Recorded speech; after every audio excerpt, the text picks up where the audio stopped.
Hello everyone, c'est moi pour notre vidéo du jeudi. J'espère que vous allez bien et que vous passez un bon début de semaine. Je sais, le sapin est encore là, ne me jugez pas. J'ai la tête dans le guidon. En ce moment, c'est problématique parce que j'y arrive pas, quoi. Se mettre dans le bain 2025, les amis, compliqué, mais promis, dimanche, il sera plus là. Faites abstraction de ce machin. Bien que je vous avoue qu'à cause de ça, je risque d'être in trouble avec Duchesse. Bref, nous sommes donc de retour aujourd'hui avec notre nouveau format du Mystère D, un tour d'horizon de l'actualité en 3 infos clés. Avant de commencer, je dois vous confier que YouTube a encore une fois démonétisé ma dernière vidéo au point de me pousser à presque censurer un mot sur 2. Vous avez dû le voir. J'exagère à peine, ça a été problématique.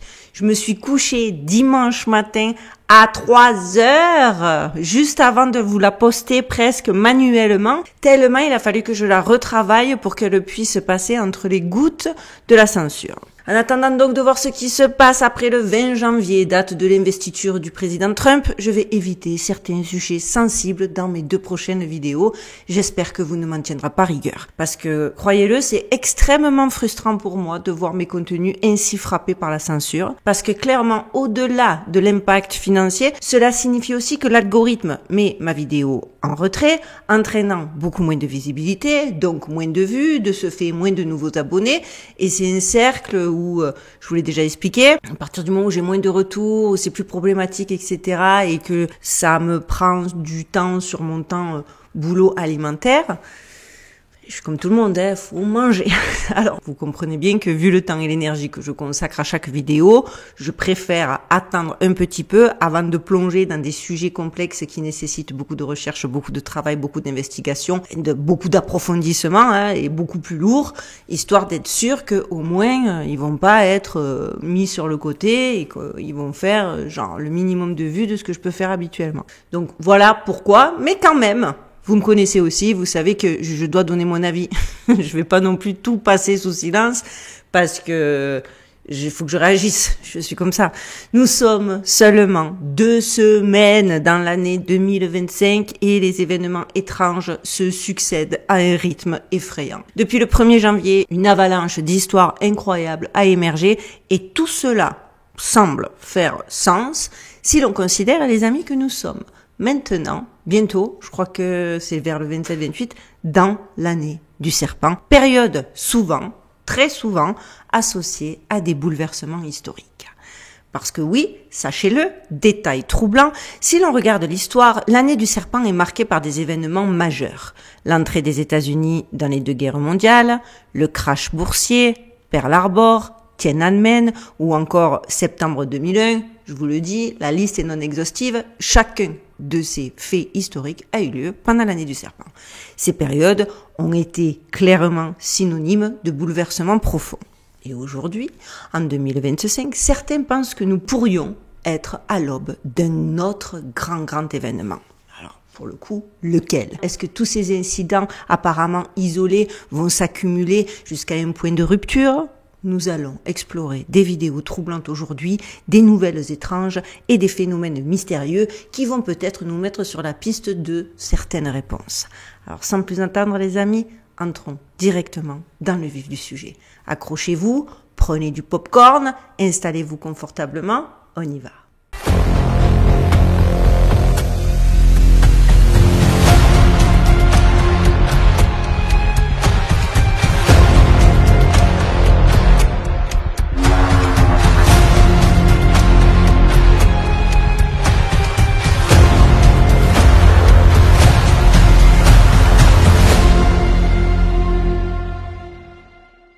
Dans le coup, pour l'année du serpent, les événements, il y en a, les incendies dévastateurs de Los Angeles, on ne peut pas en faire abstraction quand on aborde ce genre de sujet. Certains y voient plus qu'une simple catastrophe naturelle, et j'avoue, même si, encore une fois, je préfère attendre d'avoir le recul nécessaire, j'avoue que j'ai tendance à aller dans ce sens, vous vous en doutez bien. Ces feux semblent être clairement liés à un projet déjà en cours, celui de transformer Los Angeles en une Smart City pour 2028.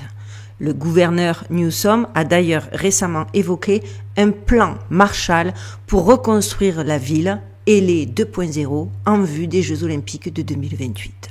Ce plan inclut une transition vers des énergies renouvelables, des infrastructures connectées et un virage complet vers des données numériques et la surveillance absolue et globale. Mais la coïncidence entre les incendies et cette transformation planifiée pose forcément des questions à ceux qui réfléchissent. Je vais le dire comme ça. Ces désastres pourraient-ils être utilisés comme levier pour accélérer le projet? La question semble bien légitime. Surtout que vous allez le voir, les incendies de Los Angeles continuent de susciter des interrogations diverses et variées à mesure que des images surréalistes surgissent sur la toile. Et justement, une histoire et une vidéo en particulier est devenue virale sur les réseaux sociaux ici, et c'est notre breaking news numéro 1. Le miracle de Chalk Blessing. Parce que oui, il fallait quand même qu'il y ait un petit peu de positif. Donc parmi les zones les plus touchées en Californie, une maison située à Altadena a étonnamment échappé aux flammes. Regardez donc ces images, elles sont bluffantes. Ce manoir, appartenant à un producteur de films hollywoodien et à sa famille, est resté parfaitement intact alors que toutes les habitations voisines ont été réduites en cendres. Selon le propriétaire, d'obédience catholique, je le dis parce que vous allez le voir, ça revêt une certaine importance, affirme que ce miracle serait dû à un rituel religieux connu sous le nom de Chalk Blessing, comprenez la bénédiction à la craie. Un rituel célébré lors de l'épiphanie. Ce rite consiste à inscrire sur la porte de la maison à la craie 20 plus C plus M plus B plus 25, les initiales des 3 rois mages, mais aussi les lettres de la phrase latine « Christus mentionem benedica », que le Christ bénisse cette maison. Et apparemment, il a fait ce rituel, puisque c'était juste avant l'épiphanie, avant l'incendie, et les gens sont convaincus que c'est ce qui fait que la maison est restée intacte. Faut avouer que c'est assez bluffant. Ce récit, partagé massivement sur les réseaux sociaux, interroge. S'agit-il d'un réel miracle ou d'une simple coïncidence? Certains évoquent même, et là nous aussi on va aller dans ce sens-là, je vous le cache pas, des explications plus étranges, alimentant les théories justement que ces incendies pourraient être liés à des éléments encore inexpliqués de la transformation de Los Angeles en une smart city. Parce qu'il y a un système aussi, j'ai eu des infos par rapport, vous savez, aux compteurs intelligents. Il y a beaucoup de choses à dire, mais encore une fois, le respect veut que j'attende un petit peu. Mais bon, on n'est pas en manque de phénomènes étranges pour expliquer ça. Surtout que ceci s'ajoute à la liste de nombreux phénomènes plus qu'étranges observés dans le ciel quasiment presque du monde entier. Mais pas que.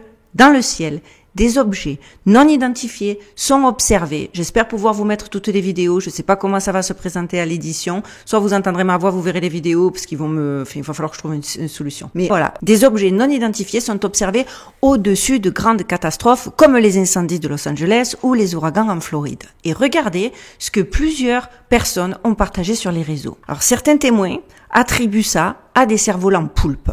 Mais franchement, vous voyez, c'est quand même très bizarre. Il faut savoir que toutes les photos que vous allez voir ont été identifiées comme non transformées par intelligence artificielle.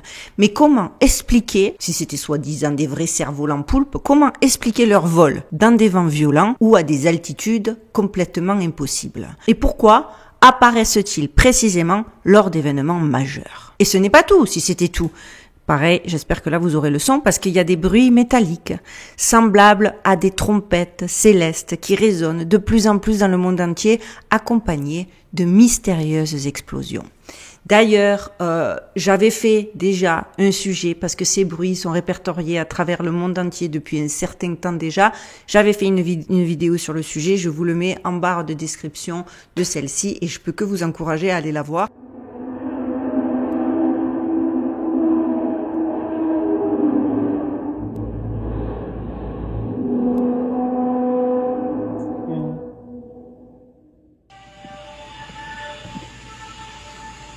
I don't get it. I don't know what it is. No. Okay, listen. Shh.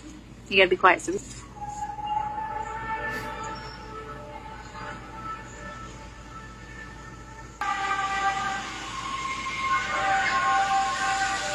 What if it's you can't see anything? Oh, well, I guess your dad's gonna. Parce qu'il faut avouer que c'est quand même assez étrange. Et là, encore une fois, en Floride, en Caroline du Nord et ailleurs, regardez ce que les habitants ont enregistré. Donc, des habitants rapportent des secousses si puissantes qu'elles font littéralement trembler leur maison. Malgré les multiples témoignages, aucune explication officielle ne vient éclaircir ce phénomène supplémentaire, donc qui reste jusqu'à présent énigmatique. Mais c'est pas tout, parce que dans tout ça, là, il y a un autre mystère aussi étrange qui concerne l'eau qui refuse de geler, même par des températures bien en dessous de zéro. Certains rapportent également des dépôts anormaux tombant du ciel, ressemblant plus à de la pâte qu'à de la neige, pendant des périodes de brouillard inexplicables. Pareil, j'ai fait une vidéo, je vous mets le lien en barre de description. Des drones aperçus de plus en plus à travers le monde, et dernièrement dans le ciel du Bahamas. Puis encore une fois, ce fameux brouillard qui s'étend, qui se répand, faut avouer que ça fait beaucoup.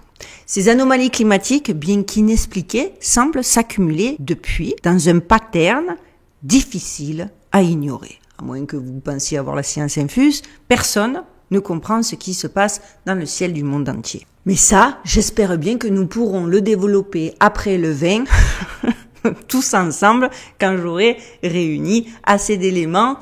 Parce que moi, j'ai une théorie en tête et je veux voir si, justement, que les faits valident bien ma théorie. Parce qu'on ne peut clairement plus ignorer ce qui se passe, d'autant plus que, justement, en Europe, on apprend donc que l'Allemagne est en train d'amender sa législation pour permettre à son armée d'abattre des drones non identifiés qui survolent des infrastructures critiques comme des bases militaires et des installations industrielles.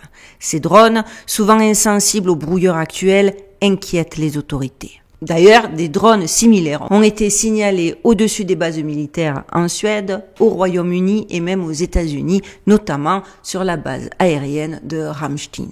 Certains soupçonnent la Russie ou la Chine de les utiliser pour l'espionnage ou le sabotage, tandis que des ufologues affirment qu'il ne s'agit absolument pas de drones, mais de véritables ovnis utilisant une technologie bien au-delà de notre compréhension. Normalement, je le répète, on devrait en savoir plus le 20 janvier prochain, puisque après l'investiture du président Trump, il a promis de sa bouche de révéler la vérité sur ces objets dès sa prise en fonction, déclarant « Le gouvernement sait ce qui se passe, je trouve absurde qu'on ne vous le dise pas, et je vais rectifier ça dès ma prise de position. » Parce que clairement, nous, on veut des réponses. Hein, Donald? Pourquoi ces drones ou ovnis semblent-ils cibler des infrastructures sensibles et pourquoi leur activité s'intensifie-t-elle maintenant et ce, dans le monde entier? Parce qu'à un moment donné, c'est bien beau...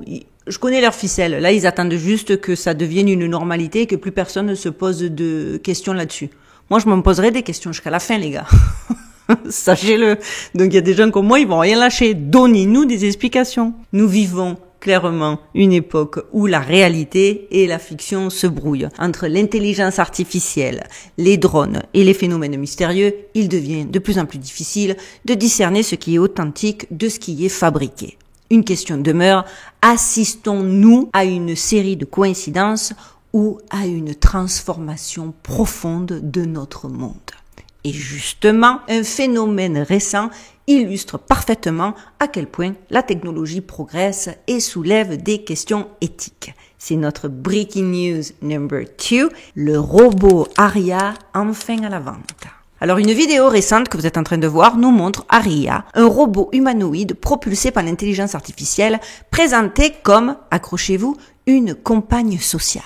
Conçu pour établir des connexions émotionnelles avec les humains, Aria peut être personnalisé pour promouvoir des marques, représenter une entreprise ou même devenir une partenaire romantique. Alors oui, on le savait, il y avait déjà des robots influenceuses, des robots en 3D qui vous vendent des produits. Je comprends pas comment ça peut fonctionner. Je comprends pas comment il y a des humains qui peuvent regarder une fausse influenceuse robot, promouvoir des produits de minceur, make-up, etc. et courir l'acheter parce que le robot te dit que c'est bien. Enfin, la personne n'existe pas.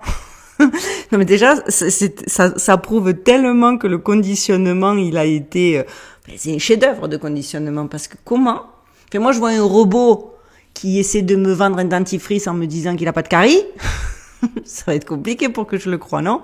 Dites-moi en commentaire ce que vous en pensez. Mais déjà, à ce stade, moi, je trouvais ça hallucinant. Eh ben, maintenant, carrément, on en est à un partenaire romantique. Oui, vous avez bien entendu. Ils appellent ça un robot compagnon capable de répondre à vos besoins émotionnels et d'interagir comme un humain.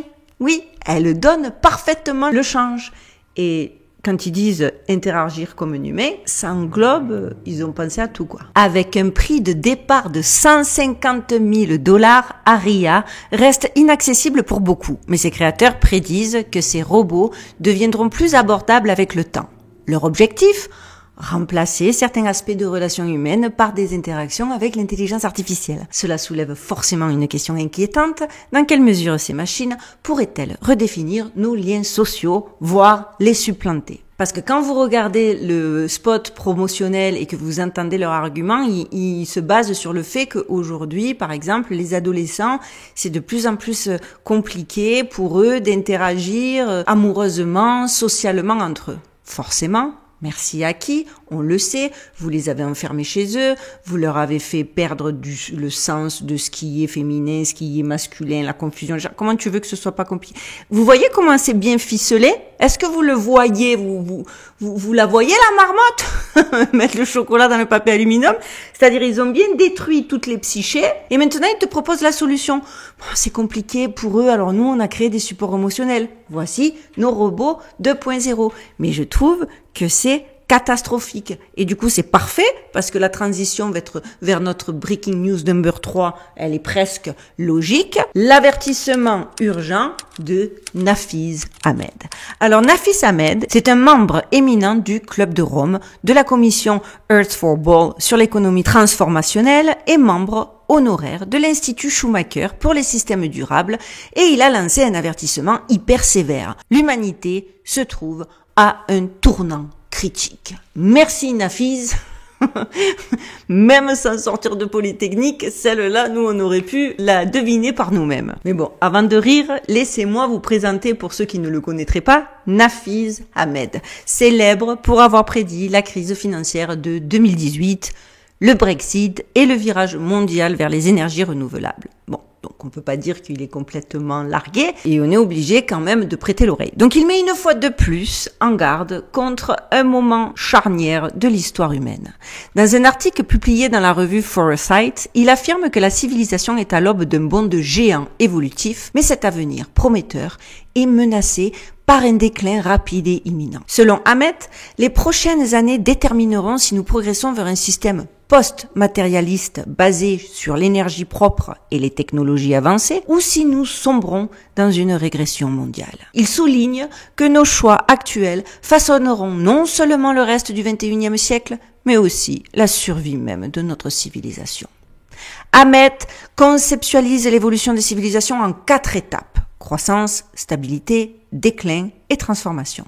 Il estime que la civilisation industrielle a dépassé la stabilité et entre désormais dans une phase de déclin. Ce déclin est exacerbé par l'autoritarisme croissant et la dépendance persistante aux combustibles fossiles. Selon lui, protéger ces industries obsolètes ralentit la transition vers des énergies propres et freine notre capacité à construire un avenir durable. Si nous manquons cette opportunité, selon Ahmed, il avertit que l'effondrement est inévitable, accompagné de crises prolongées et de bouleversements globaux. Allô Ahmed, ça fait belle lurette de cogner là-dedans. Mais pourtant, il reste optimiste, et vous allez la voir arriver, la quenelle, je le sais, une transition réussie pourrait inaugurer une ère de prospérité grâce à quoi? Grâce à des technologies comme quoi? La robotique, l'intelligence artificielle, l'impression 3D, capable de créer une abondance de ressources tout en respectant l'environnement. Alors Ahmed, petite parenthèse, je suis pas une spécialiste du sujet, je suis juste une toute petite youtubeuse perdue au fin fond de Las Vegas, mais la vérité c'est que quand on voit ce que l'intelligence artificielle, ce que les recherches en database, ce que ça consomme en termes d'eau, en termes de carbone, d'empreinte carbone, etc., tu devrais revoir ta copie. Je poursuis cependant, puisqu'il s'agit d'une info officielle. Ahmed voit donc dans les technologies actuelles une chance de transformation. Donc fournir énergie propre, alimentation et transport sans détruire l'écosystème, que du positif. Mais cette vision nécessite une refonte complète dans notre gestion des ressources. Sans ces changements, l'humanité risque de précipiter sa propre destruction. Du coup, vous l'avez compris, un discours bien analysme, vrai sur la forme, parce que ça va pas, on va pas dire que tout va bien dans le monde, mais faux sur le fond, compte tenu que ça transpire, vous l'avez vu comme moi, le transhumanisme, la propagande transhumaine, et la propagande, on dirait bien qu'il a reçu un petit chèque du World Economic Forum. Et je pense que vous avez vu venir, et ça va être ma conclusion, moi je peux pas m'empêcher de me demander, et si justement tout ça n'était pas qu'un terrain propice pour nous pousser justement vers la fameuse évolution transhumaine. Parce qu'ils ont dit que c'était l'autre step, Schwab l'a dit, ça, on ne pourra pas y couper, c'est la 4e phase de l'évolution humaine, et on y va dedans. Parce que force est de constater qu'attendez, dites-moi si vous êtes d'accord avec moi, des drones ou ovnis insaisissables, des robots prêts à remplacer nos interactions humaines et des avertissements alarmistes sur l'avenir de notre civilisation, je le répète, 2025 démarre sur les chapeaux de roue et on voit vers où une certaine catégorie de gens qui gouvernent dans l'ombre veulent vous nous amener. Mais c'est tellement trop, j'espère que les gens vont de plus en plus se réveiller parce qu'il y a de quoi se demander si tout cela n'était pas qu'un immense théâtre destiné à nous préparer à une évolution où l'humain fusionnerait donc avec la machine, une sorte de mise en scène géante où à force de chaos, on nous vendrait donc la solution miracle du transhumanisme. Ne vous inquiétez pas, n'ayez pas peur, regardez, parce qu'il y avait encore une info, j'aurais peut-être dû faire 4 infos, mais je me suis promis que les vidéos du milieu de la semaine, pour que ça colle avec mon emploi du temps, elles n'excéderaient pas les 20 minutes. Et ça aurait fait trop. Mais il y a encore un truc de fou, je vous le ferai certainement dans la vidéo de mercredi prochain. Bref, entre se faire remplacer par un robot à 150 000 $ ou attendre qu'un ovni drone nous enlève, honnêtement, j'hésite encore sur ce qui est le plus effrayant. En attendant, les amis, gardez l'esprit critique, méfiez-vous des solutions trop parfaites, car la seule chose qui est certaine, c'est que la manipulation n'attend même plus pour être discrète. Elle frappe déjà à nos portes, emballée dans un joli papier cadeau technologique. Et si ce n'est pas un drone furtif ou un robot compagnon qui s'y invite, ce sera peut-être une idéologie bien ficelée, prête à redéfinir ce que signifie être humain. Rappelez-vous, un bon contrôle commence toujours par la promesse d'un avenir meilleur. Alors ouvrez l'œil, et surtout ouvrez le bon, et surtout gardez-le ouvert sur ce qu'on veut vous vendre comme un progrès. Parce que pour moi, c'est la plus belle régression de ce que la quintessence d'être humain signifie. Parce qu'au final, celui qui tient les rênes de l'évolution, malheureusement, c'est rarement vous. Et c'est ça bien le problème. Merci d'avoir regardé cette vidéo. J'espère que le format continuera de vous séduire. Dites-moi-le en commentaire. Vous savez, je vous l'ai expliqué en tout début, plus que jamais, j'ai besoin de vos soutiens. Et le meilleur moyen, c'est on like, on commente, on partage. Même un petit cœur, un petit émoticône, je sais même plus comment on dit. Whatever. Que ce que vous voulez pour l'algorithme, c'est pas pour une question d'ego, c'est vraiment parce que c'est le seul moyen que j'ai un petit peu de faire croire à YouTube que je suis son ami. Et pour les petits nouveaux, abonnez-vous. L'intérêt, c'est d'être nombreux parce que plus on est nombreux, plus on est fort. Voilà les amis, on se retrouve nous dimanche prochain pour une vidéo dossier. Je vous souhaite de passer une excellente fin de semaine. Prenez soin de vous, prenez soin de vos proches, gardez l'œil ouvert et surtout, stay safe.